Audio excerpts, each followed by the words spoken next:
As an endocrinologist, I hear the same concern from older adults across the country almost every week. They tell me they go to bed on time, avoid late meals, and still wake up 2 or 3 times a night. Often it's to use the bathroom. Sometimes it's around 3 or 4 a.m. with no clear reason, and falling back asleep feels nearly impossible. Most people shrug and say, "That's just what happens when you get older." I want to be very clear. Waking up at night is common after 60, but it is not meaningless, and it is not something your body is doing without consequence. In many cases, it is a signal that your internal balance, especially blood sugar regulation, is being disrupted while you sleep. When sleep is broken, your body doesn't enter the deep restorative phases it needs to reset hormones and calm the nervous system. Instead, it stays on alert. Your brain interprets repeated awakenings as stress, even if you don't feel anxious. In response, your body releases stress signals that tell your liver to put more sugar into the bloodstream. This happens quietly, without food, without effort, while you're lying in bed.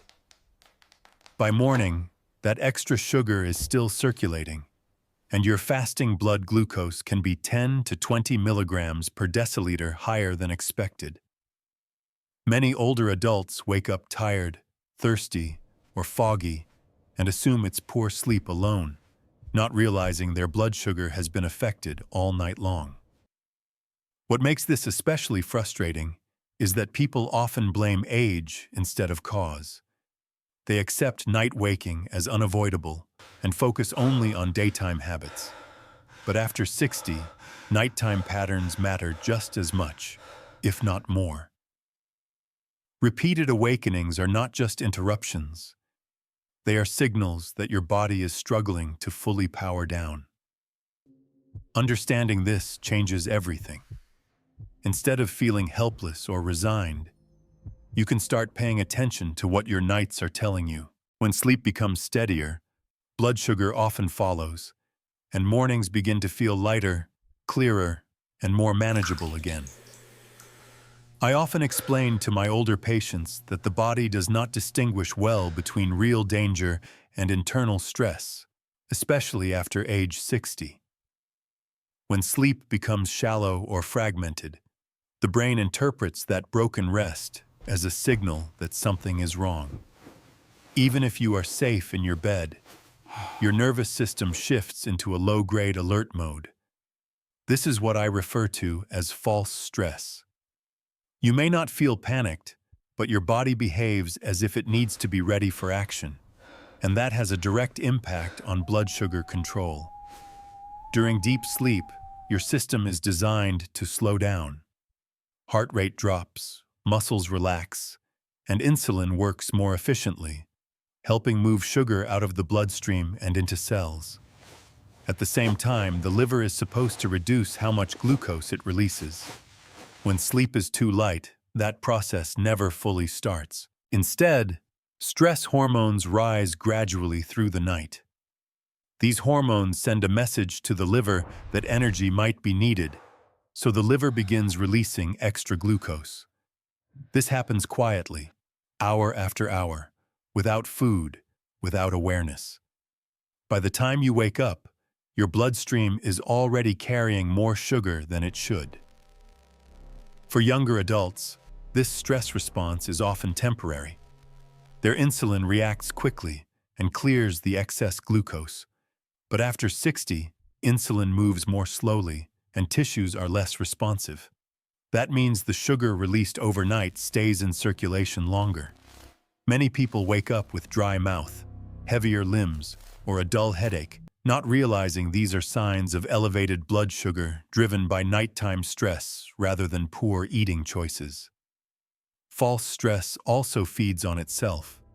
When sleep is interrupted, breathing becomes slightly faster, muscles remain more tense, and the nervous system never fully settles.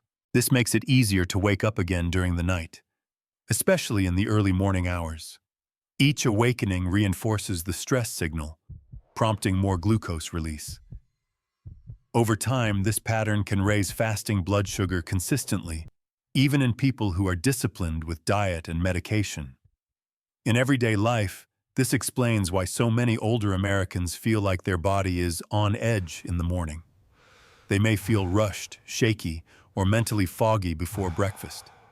They often respond by skipping food or cutting back further, which only increases stress the following night. The key insight is this: shallow sleep is not neutral. It actively changes how your body manages energy. Understanding false stress shifts the focus away from self-blame. High morning blood sugar after a poor night's sleep is not a failure of willpower. It is a predictable biological response. When the nervous system is allowed to truly rest, stress hormones fall, the liver calms down, and insulin can do its job more smoothly. Protecting sleep depth is therefore not a luxury after 60. It is a necessary step in calming the body and stabilizing blood sugar over the long term. One of the most important shifts I help older adults understand is that insulin does not stop working after 60, but it does slow down. This change is subtle, gradual, and often misunderstood. Many people believe that if their blood sugar rises, it must be because they ate something wrong or lost discipline. In reality, the body's ability to move sugar out of the bloodstream simply became less efficient with age, especially during the night and early morning hours. This is not a personal failure. It is a biological transition. Insulin's job is to act like a key, opening the door for sugar to move from the blood into cells where it can be used for energy. In younger adults, that door opens quickly and smoothly. After 60, the door still opens, but it does so more slowly. Muscle tissue, which is the main place where sugar is stored, naturally decreases with age. Less muscle means fewer places for sugar to go. At the same time, muscle cells become less responsive to insulin's signal. This combination makes it easier for sugar to remain in the bloodstream longer than it should. This slowdown becomes most visible overnight. While you sleep, your liver releases small amounts of glucose to keep vital organs running. In a younger body, insulin clears this glucose efficiently before morning. In an older body, insulin response lags behind. As a result, sugar accumulates quietly over several hours. By the time you wake up, your fasting blood sugar may be 10 to 20 milligrams per deciliter higher, even if you ate nothing after dinner. This is why so many older Americans feel confused and discouraged when they see higher morning numbers despite careful habits. Daily life reinforces this pattern. Reduced physical activity, joint stiffness, and fear of injury often limit movement after 60. When muscles are used less, they absorb less sugar. Even small reductions in daily movement can significantly affect insulin sensitivity over time. Sleep disruption, stress, and dehydration further slow insulin action, especially in the early morning hours. What's important to understand is that insulin resistance after 60 is not fixed or permanent. While the response is slower, it is still adaptable. Gentle strength activity, regular movement, adequate sleep, and calming nighttime routines can improve how cells respond to insulin.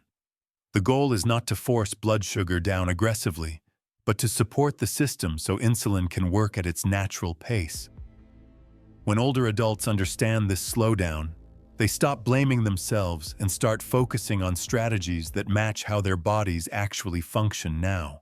That shift alone reduces stress, and less stress allows insulin to work better, creating a positive cycle of steadier blood sugar and greater confidence. I see a pattern that repeats itself again and again in adults over 60, and it often explains why blood sugar control seems to get worse despite good intentions. When people wake up and see a higher than expected number on their glucose meter, their first reaction is usually to tighten the rules. They eat less, skip dinner, avoid food at night, or go to bed hungry in hopes of fixing the problem.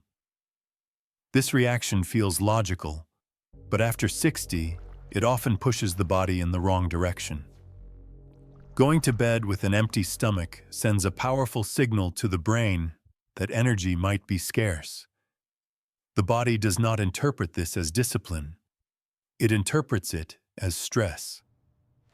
In response, stress hormones rise during the night, telling the liver to release more sugar into the bloodstream to protect you from running out of fuel. By morning, blood sugar is higher, not lower. The person wakes up frustrated, assumes they made another mistake, and tightens food intake even more the next night. This creates a quiet cycle that is very hard to recognize from the outside. Another common mistake is focusing only on daytime behavior while ignoring the evening window. Many older adults put all their effort into breakfast and lunch, believing that if those meals are controlled, nighttime does not matter. In reality, the hours before sleep play a major role in how the body behaves at dawn. Late anxiety, dehydration, bright lights, or emotional stress can all keep the nervous system activated.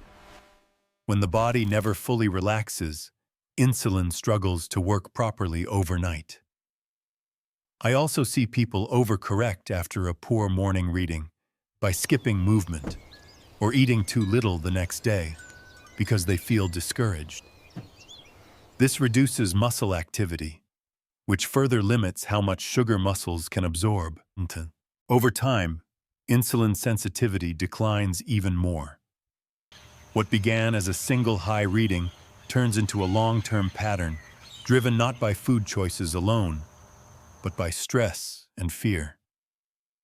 Perhaps the most damaging mistake is self-blame. Older adults often tell themselves they are failing, losing control, or doing diabetes wrong.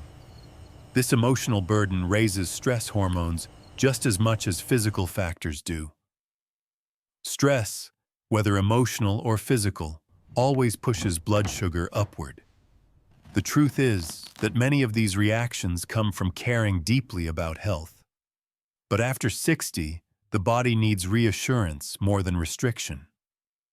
When people stop punishing themselves for high numbers and instead focus on calming routines, balanced nourishment, and consistent sleep, blood sugar often improves without extreme measures.